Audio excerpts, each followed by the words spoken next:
Welcome back to Everywoman with me, Shuli Ghosh. Now, my next guest was born in China during the Cultural Revolution. Her best-selling book, The Good Women of China, was based on the hundreds of calls and letters she received from Chinese women when she was hosting a nightly show called Words on the Night Breeze during the 1980s.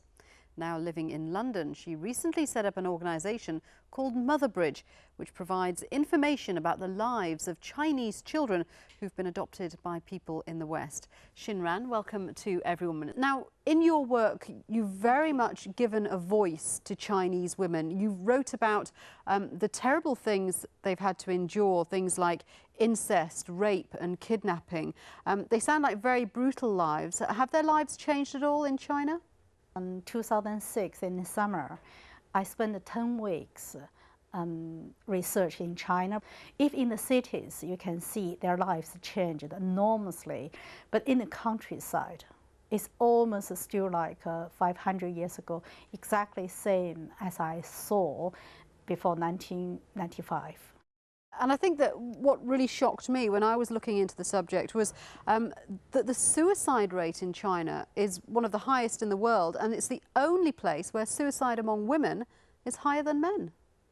If you look back from our tax system or legal system, you can see when we set up the first tax system around 200 AD, that tax system said if you had one more boy, you have one more piece of land.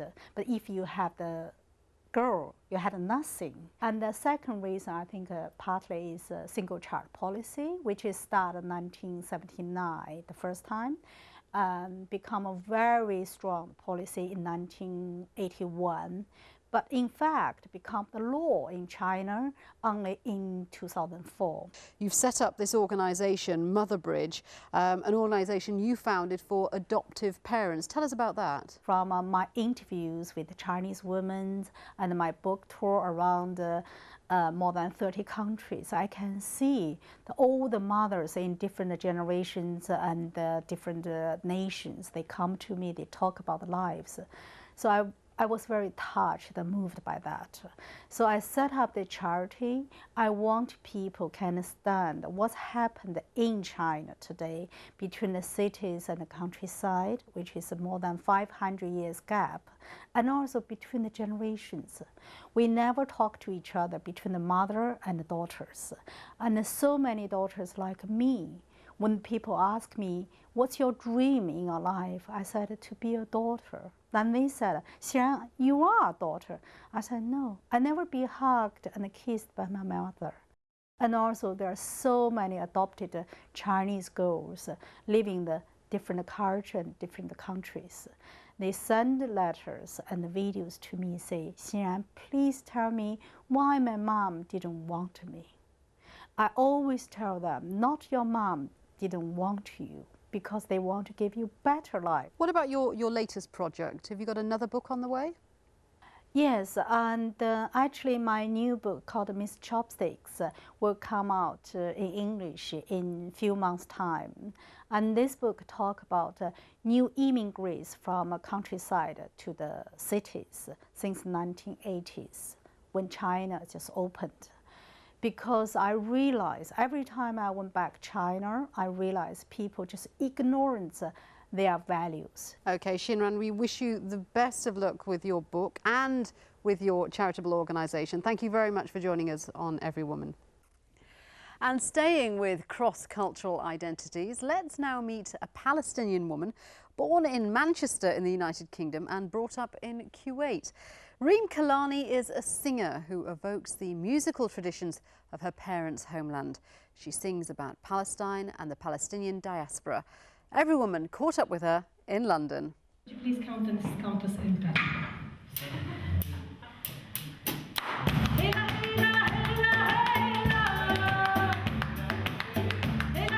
I can't separate my music and my singing from Palestine because both of them says I exist.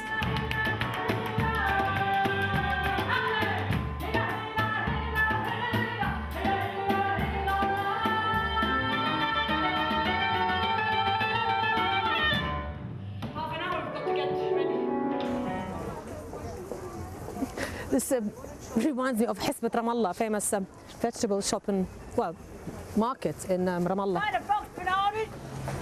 I was born in Manchester, so it's the west bank of the Mersey River or whichever river, as opposed to the west bank of Jordan.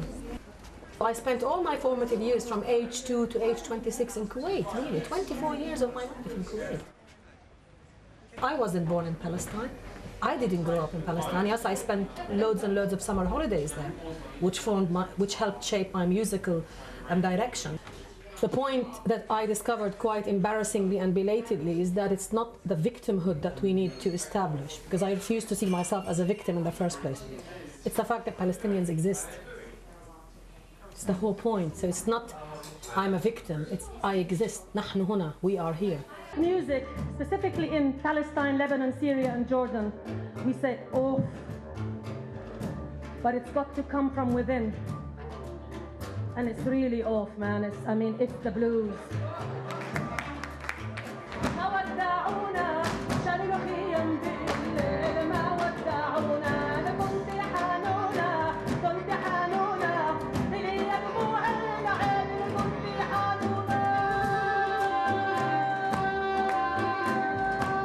One of the first songs I became aware of is American Pie. You know, we used to sing that. So we were also subjected to pop music, Western pop music. My father still is actually a keen fan of Fred Astaire, so he sang all Fred Astaire's songs. So I also grew up listening to Gershwin and Berlin and loving their music, and still to this day loving it. So you've got all these influences, and you can't separate yourself from them. So all this business of the clash of civilizations is beggars belief.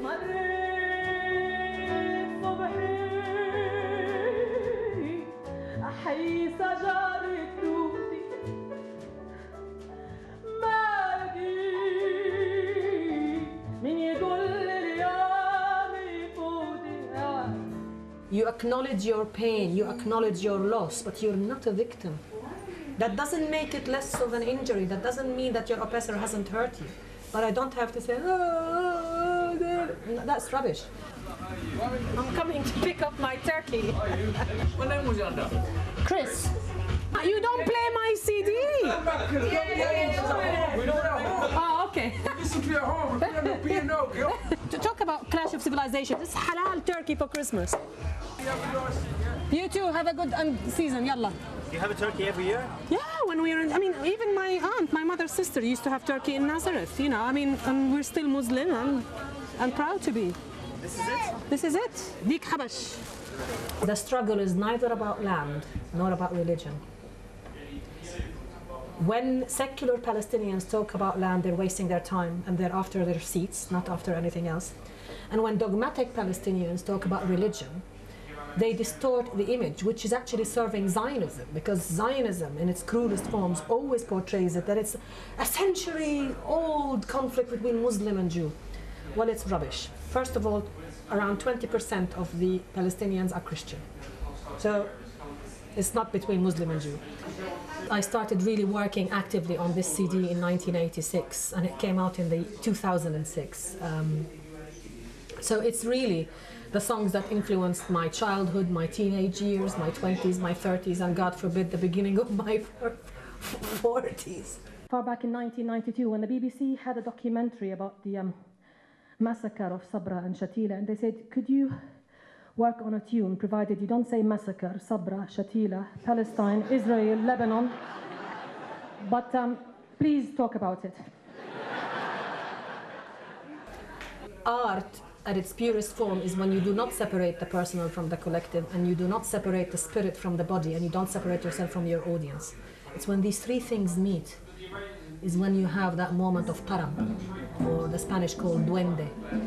خسرت حلما جميلا خسرت لسع الزنادق وكان ليلي طويلا على سياج الحدائق وما خسرت سبيلا.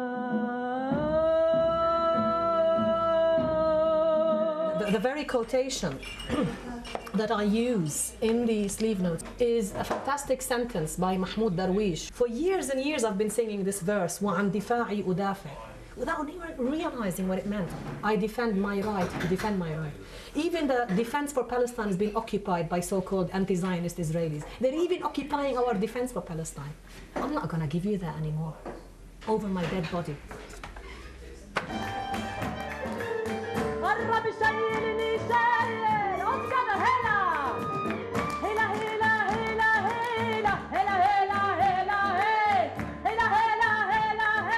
Reem Kelani with songs from Palestine there. And that's it for now. Do email us your comments at everywoman@aljazeera.net. From all the team, until next time, bye-bye.